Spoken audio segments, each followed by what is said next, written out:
আমি প্রথমে বিনয়ের সাথে আপনাদেরকে একটি কথা বলবো, সেটি হচ্ছে মসজিদের মিম্বরে যখন আমরা কথা বলতে যাব, আমার কথা বলাটা মুসল্লিদের প্রতি অত্যন্ত দরদ মাখা কথা হবে। আমার বক্তব্যের পুরো ধরনটা এমন হবে যেন পুরো বক্তব্য শুনে যে কোনো ব্যক্তি বুঝতে পারে আমি ন্যায় এবং ইনসাফের পক্ষে কথা বলেছি, আমি বিশেষ কোনো দলের পক্ষ হয়ে কথা বলছি না। এটি যদি মিম্বার থেকে আপনারা সুন্দরভাবে পৌঁছাতে পারেন, তাহলে কেউ হাত পাখায় ভোট দিবে, কেউ দাঁড়িপাল্লায় ভোট দিবে, কেউ ধানের শীষে ভোট দিবে, কিন্তু সুন্দরভাবে যদি বুঝাতে পারেন তাহলে প্রত্যেকটা মুসলমান ইনশাআল্লাহ এবার হ্যাঁ ভোট দিবে ইনশাআল্লাহ। তবে এটিকে অত্যন্ত সুন্দর, নিখুঁতভাবে, নিরপেক্ষ দৃষ্টিতে উপস্থাপন করার জন্য এটি আপনাকে একটু সুন্দর করে আপনার খুতবাকে সাজাতে হবে। সে দৃষ্টিকোণ থেকে গণভোট কিভাবে হ্যাঁ দিবে এ নিয়ে আলোচনা তো হবে। আমি শুধু 4টি পয়েন্ট নিয়ে আমি বলবো যে এই বিষয়গুলোকে আপনারা সুন্দরভাবে উপস্থাপন করবেন। নাম্বার 1, আমানতের বিষয়টাকে সুন্দরভাবে তুলে ধরবেন এবং আমানতের ডিটেলস বিবরণ দিবেন, বিস্তারিত বিবরণ দিবেন যে আমানত বলতে শুধুমাত্র এটা নয় যে একজনের কাছে আমি টাকা রাখলাম 50,000 টাকা 2 মাসের জন্য, 3 মাস পরে আমি তার কাছে গিয়ে বললাম আমার টাকা দাও, সে বললো যে না তুমি আমাকে কবে টাকা দিয়েছো। আমানতের যে ইসলামিক দৃষ্টিভঙ্গি রয়েছে, সেই দৃষ্টিভঙ্গিকে জনগণের সামনে, মুসল্লিদের সামনে সুন্দরভাবে উপস্থাপন করতে হবে। আল্লাহ তাআলা বলেছেন ইন্নাল্লাহা ইয়া'মুরুকুম আন তু'আদ্দুল আমানাতি ইলা আহলিহা, তোমরা তোমাদের আমানত যথোপযুক্ত জায়গায় পৌঁছে দাও। গণভোটের যে বিষয়টি, সেটি যদি একজন ব্যক্তি নিরপেক্ষ দৃষ্টিতে যদি সে বিশ্লেষণ করে, তাহলে এই গণভোট আমাদের জন্য আমানত কিনা? ঠিক। সবাই একটু কথা বলেন, আমানত কিনা? আমানত। আমানতের ব্যাপারটি একদিন আল্লাহ নবী সহিহ বুখারীর কিতাবুল ইলমের মধ্যে এসেছে, আল্লাহ নবী সাল্লাল্লাহু আলাইহি ওয়াসাল্লাম একদিন বক্তব্য দিচ্ছিলেন। বক্তব্যের মাঝে একজন লোক এসে দাঁড়ায় বলল, ইয়া রাসূলুল্লাহ মাতা সাআ, কিয়ামত কখন? আল্লাহ নবী সাল্লাল্লাহু আলাইহি ওয়াসাল্লাম তার কথার জবাব না দিয়ে বক্তব্য চালিয়ে গেলেন। সাহাবীদের মধ্যে কথোপকথন হচ্ছিল, সামিআ, সম্ভবত তিনি শুনেছেন কিন্তু তিনি জবাব দেওয়া পছন্দ করেছেন। বক্তব্য শেষ হলে আল্লাহ নবী সাল্লাল্লাহু আলাইহি ওয়াসাল্লাম প্রশ্ন করলেন, আইনা সাইলু আনিস সাআ, কিয়ামতের ব্যাপারে যিনি প্রশ্ন করেছো তিনি কোথায়? তিনি বলেছেন, হা আনা ইয়া রাসূলুল্লাহ, এই যে আমি। বলল তোমার কি প্রশ্ন? বলল, ইয়া রাসূলুল্লাহ কিয়ামত কখন হবে? আল্লাহ নবী সাল্লাল্লাহু আলাইহি ওয়াসাল্লাম বলেছেন, কিয়ামত কখন হবে এর একমাত্র জ্ঞান কার কাছে? আল্লাহ। সবাই বলি কার কাছে? আল্লাহ। ফাআখবিরনি আন আমারাতিহা, ইয়া রাসূলুল্লাহ তাহলে কিয়ামতের কিছু চিহ্ন, কিছু আলামত আমাকে বলেন। আল্লাহ নবী সাল্লাল্লাহু আলাইহি ওয়াসাল্লাম বলেছেন, ইজা দুইয়াতিল আমানাতু ফান্তাজিরিস সাআ, যখন আমানতের খেয়ানত হবে, ব্যাপকভাবে যখন আমানতের খেয়ান হতে শুরু করবে, তখন তুমি কিয়ামতের জন্য অপেক্ষা করবে। সাহাবী প্রশ্ন করেছেন, কাইফা আদাতুহা ইয়া রাসূলুল্লাহ, আমানতের খেয়ানত আবার কিভাবে হয়? আল্লাহ নবী সাল্লাল্লাহু আলাইহি ওয়াসাল্লাম বলেছেন, ইজা উসিদাল আমরু ইলা গায়রি আহলিহি ফান্তাজিরিস সাআ, যখন অযোগ্য ব্যক্তির হাতে যোগ্য পদবি দেওয়া হয়, যিনি মেম্বার হওয়ার যোগ্য না তিনি যখন মেম্বার হন, যিনি খতিব হওয়ার যোগ্য না তিনি যখন খতিব হন, যিনি চেয়ারম্যান হওয়ার যোগ্য না তিনি যখন চেয়ারম্যান হন, যিনি পার্লামেন্ট সদস্য হওয়ার যোগ্য না তিনি যখন পার্লামেন্ট সদস্য হন, যিনি প্রধানমন্ত্রী হওয়ার যোগ্য না তিনি যখন প্রধানমন্ত্রী হন, যারা দেশ পরিচালনার যোগ্য না তারা যখন দেশ পরিচালনা করতে যাবে, ফান্তাজিরিস সাআ, এটি হচ্ছে আমানতের সবচেয়ে বড় খেয়ানত। তখন তুমি কিয়ামতের অপেক্ষা করবে। এই আমানতের বিষয়টি অত্যন্ত নিরপেক্ষভাবে মুসল্লিদের সামনে তুলে ধরার চেষ্টা করবেন। দ্বিতীয়ত যে বিষয়টিকে করবেন সেটি হচ্ছে সুপারিশ। ভালো কাজে সুপারিশ করলে কি হবে? যেমন ভোট, এটি হচ্ছে এক ধরনের সুপারিশ। যদি আমরা ইসলামের আলোকে এটিকে বিশ্লেষণ করি, ভোট এক ধরনের সুপারিশ। যদি কেউ ভালো কাজের সুপারিশ করে কি হবে? কোরআনের আলোকে আপনি বলবেন, তাআওয়ানু আলাল বিররি ওয়াত তাকওয়া ওয়া লা তাআওয়ানু আলাল ইসমি ওয়াল উদওয়ান, তোমরা পরস্পর নেক কাজে একে অপরকে সাহায্য করবে, অসৎ কাজ থেকে, পাপাচার কাজে একে অপরকে সাহায্য করবে না, সীমালঙ্ঘনের কাজে কেউ কাউকে সাহায্য করবে না। আদ-দাল্লু আলাল খায়রি কাফাইলিহি, কেউ যখন কোনো একটা ভালো কাজের পথ দেখাবে, ওই ভালো কাজ যত ব্যক্তি করবে সবার সওয়াব আল্লাহ তাআলা তোমাকে দান করবেন।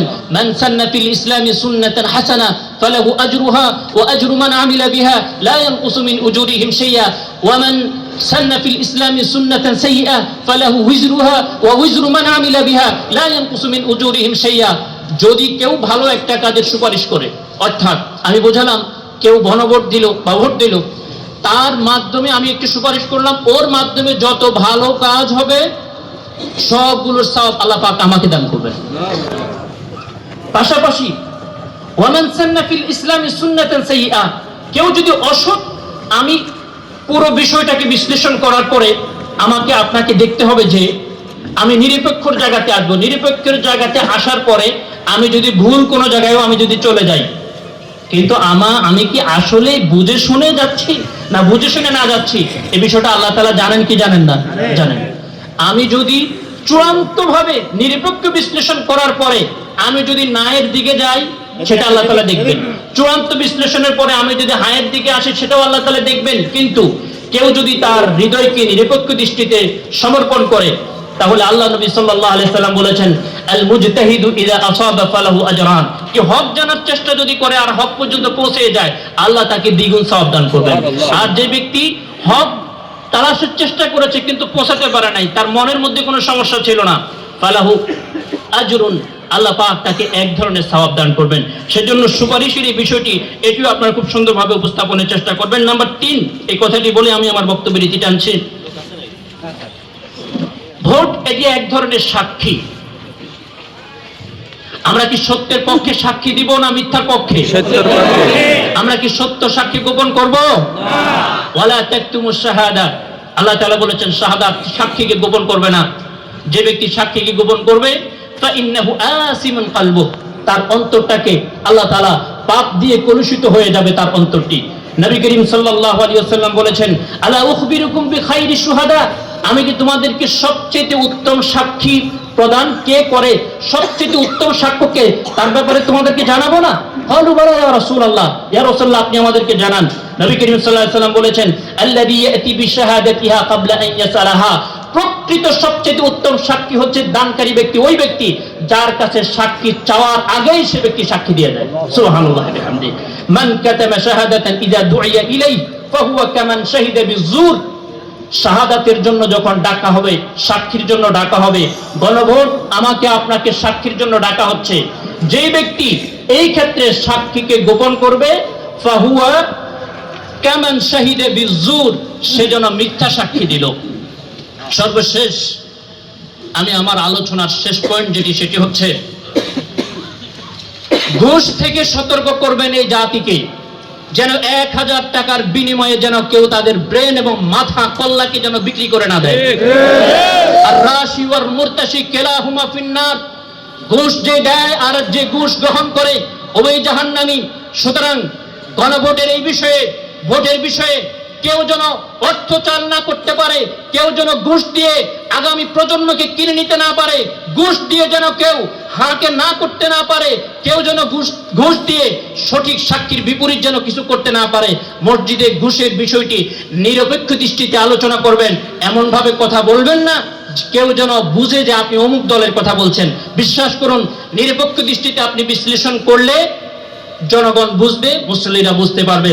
আল্লাহ সুবহানাহু ওয়া তাআলা অল্প সময় আমি যে কথাগুলো বলেছি, পাশাপাশি আরেকটি কথা, সেটি হচ্ছে গণভোটের যে বিষয়গুলো রয়েছে, এগুলোর যদি নিরপেক্ষ দৃষ্টি থেকে বিশ্লেষণ করে, দেখে, যার সুস্থ মস্তিষ্ক আল্লাহ দিয়েছে, যে দেশকে ভালোবাসে, ইসলামকে ভালোবাসে, সে বুঝতে পারবে যে আসলে আমার কোন দিকে যাওয়া উচিত।